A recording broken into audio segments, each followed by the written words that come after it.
এটা হলো একটা সম্পূর্ণ কাপল পার্ক। আপনার সাথে যদি মেয়ে না থাকে তাহলে আপনি এখানে ঢুকতে পারবেন না। সুন্দর একটি শহরের অসুন্দর একটি জায়গা। অনুরোধ থাকবে বাচ্চা বা ছোট বয়সী কেউ এই ভিডিওটি দেখবেন না। এটি ব্লগ ভিডিওর সাথে সাথে অনুসন্ধান ভিডিও হতে যাচ্ছে। এখানে আমি কিভাবে একা ঢুকে গোপন জায়গার ভিডিও করলাম সবকিছুই আপনাদেরকে বলবো। যারা আমার ভিডিওটি নতুন দেখছেন তারা আমার পেজটি ফলো দিয়ে রাখুন। চলুন তাহলে ভিডিওটি শুরু করি।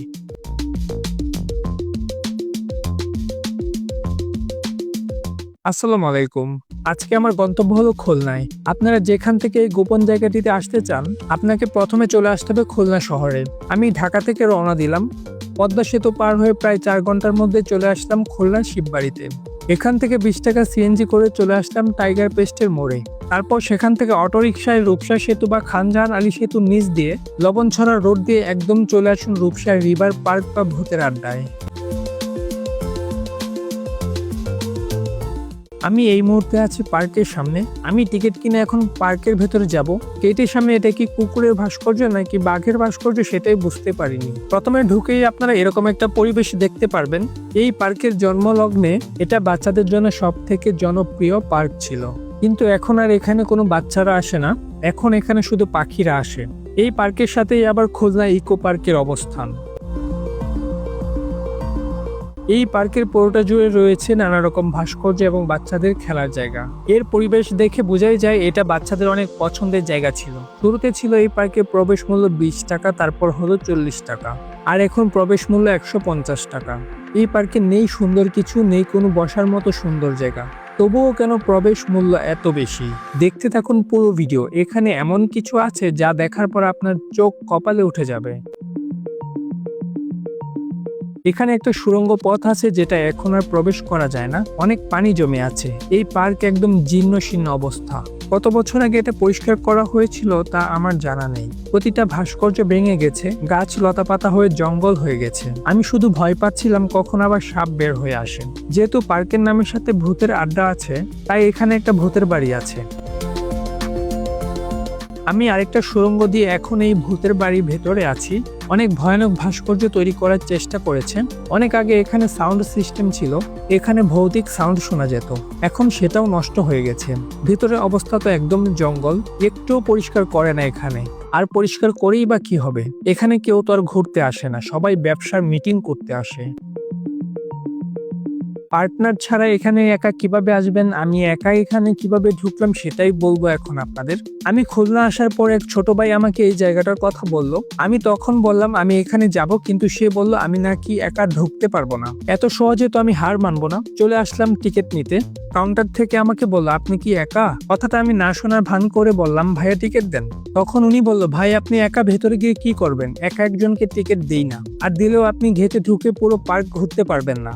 আমি কথা না বাড়িয়ে বললাম আমি তো একা না, আমার গার্লফ্রেন্ড আছে, কিন্তু তার বাসা থেকে বের হতে দেরি হয়েছে, আর পৌঁছাতে আরো কিছু সময় লাগবে। তাই আমি বাইরে না বসে ভেতরে গিয়ে বসি, আমাকে 2টা টিকিট দেন। আমি মিথ্যা কথা বলে ভিতরে তো ঢুকেছি, কিন্তু একজন লোক আমাকে ফলো করছিল। তাই আমি এমনিতেই ফোন কানে নিয়ে জোরে জোরে বলতেছিলাম তোমার আসতে আর কত সময় লাগবে, তাড়াতাড়ি আসো, আমার ভালো লাগছে না, একা একা হাঁটতেছি। কিন্তু আমি তো আসছি আজ এটার ভেতরে কাহিনী বের করতে। কোনোভাবেই ধরা খাওয়া যাবে না। আমি সুযোগ খুঁজে যাচ্ছি ওই পাশে যাওয়ার। চলুন আর একটু ঘুরতে থাকি। সামনে একটা সুইমিং পুল আছে, এটার উপরে যাই। পূর্বে ভালোই ছিল, বাচ্চারা এখানে সাঁতার দিতে পারতো। শহরের বাচ্চারা অনেকেই সাঁতার দিতে পারে না। কম টাকায় এখানে এসে সাঁতার শেখার সুযোগ ছিল, কিন্তু সেটাও এখন আর নেই। ছোট বাচ্চাদের সরিয়ে বড় বাচ্চারা এটার ভেতর জায়গা করে নিয়েছে। বাচ্চারা আসে না, তাই পানিও পরিষ্কার করার দরকার হয় না। উপর থেকে ভিউটা সুন্দর লাগছে। খুলনা শহরের কাছে এবং খুলনা বিশ্ববিদ্যালয়ের কাছাকাছি এই রূপসা পার্কের অবস্থান। আপনি যদি এটার ভেতরে না আসেন তাহলে বুঝবেনই না এটার ভেতরে কি হয়। বাইরে থেকে বোঝার কোনো উপায় নেই এটার ভেতরে কি চলছে। আমার ডান পাশে একটা রাস্তা আছে, একটু সামনে গেলে একটা প্রাইভেট গেট আছে, যেখানে চেয়ার নিয়ে একজন দারোয়ান বসা। কাপল ছাড়া ওটার ভেতরে কেউই যেতে পারে না। যত সময় লাগুক না কেন আমি তো এটার ভেতরে যাবই। 2টা টিকিট 300 টাকা দিয়ে কিনে ভেতরে এসেছি, তাই ওই পাশে কি আছে তা আমাকে জানতেই হবে। হাল ছাড়া যাবে না। আমি ভিডিও করছি দেখে দারোয়ান ভাই আসছিল আমার কাছে, এসে বলল, আপনি ভিডিও করছেন কেন? এখানে ভিডিও করা নিষেধ, আপনি কি এখানে একা এসেছেন? বললাম, না ভাই, আমি তো একা আসিনি, এই যে দেখেন আমার টিকিট 2টা, আমার উনি আসতেছে, একটু দেরি হচ্ছে আর কি, তাই আমি সময় কাটানোর জন্য ভিডিও করছি। পরে বলল, তাহলে আপনার ম্যাডাম না আসা পর্যন্ত ভিতরে যাবেন না, আর আমি ওয়াশরুমে যাব, এদিকেই থাকেন, ভিডিও যা করেছেন এগুলো ফেসবুকে দিবেন না। আপনার উনি না আসলে ভিতরে গিয়ে কি করবেন বুঝেনি তো, আপাতত এদিকেই থাকেন। বললাম, আরে ভাই, এগুলো বুঝি আমি, আপনি যে কি বলেন, কোনো সমস্যা নাই, আপনি যান। আমার সে না আসা পর্যন্ত এমনি হাঁটাহাঁটি করছি। দারোয়ান চলে গেল, আর আমারও এটাই সুযোগ ভিতরে যাওয়ার। আমি হয়তো 3-4 মিনিট সময়ই পাবো, এই সময়ের মধ্যেই আপনাদেরকে ভিতরে পুরো পরিবেশটা দেখানোর চেষ্টা করব। গেট দিয়ে ভেতরে এসে এখানে একটা চেয়ার দেখলাম, যেখানে দারোয়ান বসে থাকে। আপনার সাথে মেয়ে না থাকে এই চেয়ার পার হয়ে আপনি সামনে যেতে পারবেন না।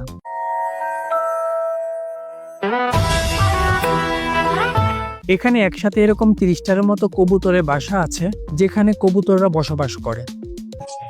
আচ্ছা,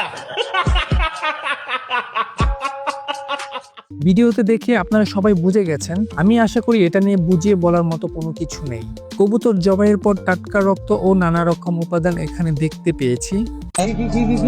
এটা একটা বিল্ডিং, এই বিল্ডিং এ 30টারও বেশি এরকম রুম করা আছে, যেটার ভাড়া মাত্র 300 টাকা। আরেকটা মজার ব্যাপার হলো 300 টাকায় আপনি ভেতরে থাকতে পারবেন 1 ঘন্টা।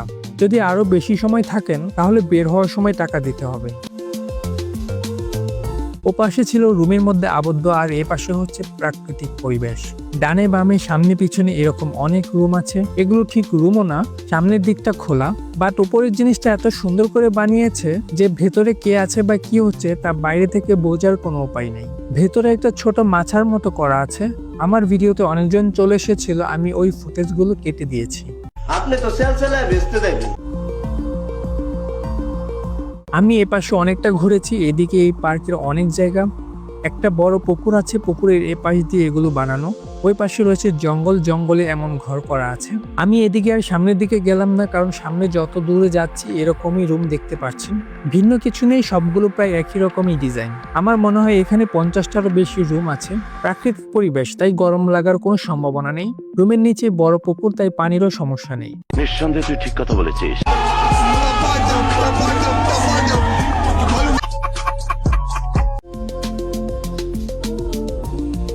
যেদিক থেকে এসেছিলাম এখন সেদিকে যাচ্ছি। একদম ভেতরের দিকে রুমগুলো আমি যাইনি, কারণ কি না কি দেখে ফেলি। এই অল্পতেই আমার চোখে অনেক কিছু ধরা পড়েছে। আমি 5-6টা কাপল দেখেছি, সামনের দিকে হয়তো আরো অনেকেই থাকতে পারে। আমি আর কিছু দেখতে চাই না, আমার হাতে সময়ও খুব কম, কেননা এই পাশে আমার আশাই নিষেধ ছিল। এখন যদি দারোয়ান মামা এসে দেখে আমি পার্কের গোপন জায়গায় চলে এসেছি, তাহলে আবার কি ঝামেলা হয় তা কল্পনাও করা যাচ্ছে না। প্রিয় ভিউয়ার্স, আমি বলতে পারি অনেকটা রিস্ক নিয়ে এই জায়গার ভিডিওটা করেছি। আবার আমি একা একা এসে মিথ্যা বলে 2টা টিকিট নিয়ে এন্ট্রি করেছি। ঝামেলা হওয়ার আগে আমাকে এখান থেকে বের হয়ে যেতে হবে। আমার ভিডিওগুলো যদি আপনার কাছে ভালো লাগে তাহলে অবশ্যই লাইক, সাবস্ক্রাইব করে রাখবেন। খুলনা শহরের কাছাকাছি এমন একটা জায়গা থাকুক, সেটা কাম্য নয়। আমি এখন গোপন জায়গা থেকে বের হয়ে সামনের যে পার্কের মতো এরিয়াটা আছে সেখানে হাঁটছি। এরকম পার্ক দেশের কোথাও না থাকুক, সেটাই আমরা সবাই চাই। খুলনায় যারা এই ভিডিওটা দেখবেন, যারা ওই এলাকার স্থানীয় আছেন বা প্রভাবশালী, তারা এই পার্ক বন্ধের গুরুত্বপূর্ণ ভূমিকা রাখতে পারেন। আবার অনেক দুষ্ট কোকিল হয়তো আমার এই ভিডিও দেখে মনে মনে খুশি হয়েছে, হয়তো তারা প্ল্যান করে ফেলেছে কাকে নিয়ে এখানে ঘুরতে যাবে। ভালো হয়ে যাও মাসুদ। এই পার্কে অনেকগুলো ভাস্কর্য রয়েছে, আমার এই ভাস্কর্য শিল্পীকে দেখার খুব ইচ্ছা। সে কি ভাস্কর্য বানিয়েছে নাকি অন্য কিছু বানিয়েছে সেটাই বুঝলাম না। বানাতে চেয়েছে এক, হয়ে গেছে আরেক। আমার এই ভিডিওটা কয়েক মাস আগে করা, যখন অন্য সরকার ক্ষমতায় ছিল।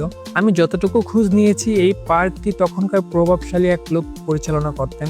এখনো যদি এই পার্কটি এভাবেই চলতে থাকে তাহলে আমি ওই এলাকার যারা ভিডিওটি দেখছেন সবাইকে অনুরোধ করব, আপনারা এই পার্কটি বন্ধ করে দেন। আপনি একা সাহস করতে না পারলে এই ভিডিওটি শেয়ার করুন। অনেকেই ভিডিওটি দেখার পর আপনারা একত্রিত হয়ে এই পার্কটি বন্ধ করতে সক্ষম হবেন। এই পার্কটির আগের রূপ ফিরে আসুক, আমি সেটাই কামনা করি। একটা সময় এখানে সবাই আসতে পারতো, পরিবার নিয়ে আসা যেত, বাচ্চারা এসে খেলাধুলা করতে পারতো, সুইমিং এ সাঁতার শিখতে পারতো।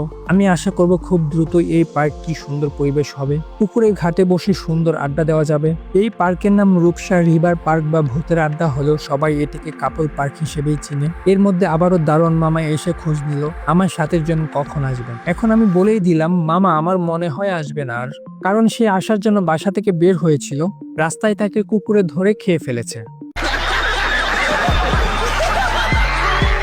আমার এই কথা শুনে সে হাসলো নাকি রাগ করলো সেটাই বুঝলাম না। আমার মনে হচ্ছে আর এখানে বেশিক্ষণ থাকা আমার জন্য ঠিক হবে না। পার্কের দায়িত্বরত সবাই আমার দিকে আর চোখে তাকাচ্ছে। আমি বুঝতে পারলাম ওরা আমাকে সন্দেহ করছে। আমি মূলত এসেছিলাম ভিতরে কি হয় সেটা জানতে। আমার জানা শেষ এবং সেই সাথে আপনাদেরকেও দেখিয়েছি। এখন বের হয়ে যাব। যারা এখনো আমার পেজটি ফলো দেননি তারা অনুগ্রহ করে আমার পেজটি ফলো দিয়ে রাখুন। পরের ভিডিওতে সুন্দর একটি জায়গায় আপনাদের সাথে দেখা হবে। ততদিন ভালো থাকুন। আল্লাহ হাফেজ। Like, comment and follow, please.